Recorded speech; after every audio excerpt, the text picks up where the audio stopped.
right now on foxnation.com. Well, we told you that Bank of America has been turning over private customer data to the feds as part of its effort to defeat extremism. Now we're learning that Bank of America itself has extremist views.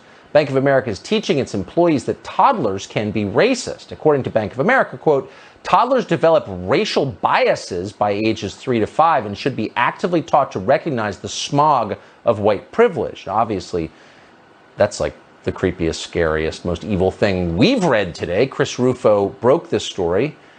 Good for him. He joins us tonight. Chris, thanks so much for the reporting that you do. This is shocking. Bank of America is endorsing this?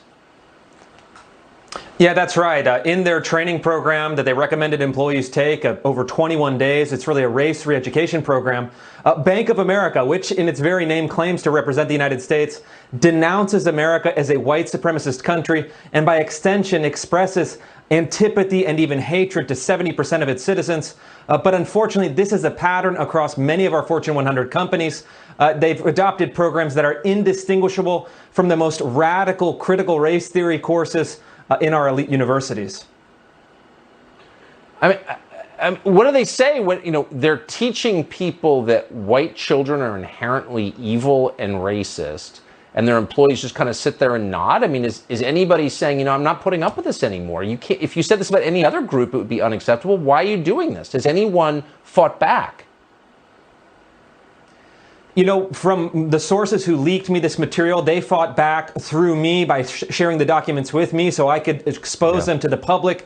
But here's the thing. In corporate America, people are scared for their jobs. They're scared for their reputations. They're scared for their families. This is the new dominant ideology in workplaces and universities and K-12 schools.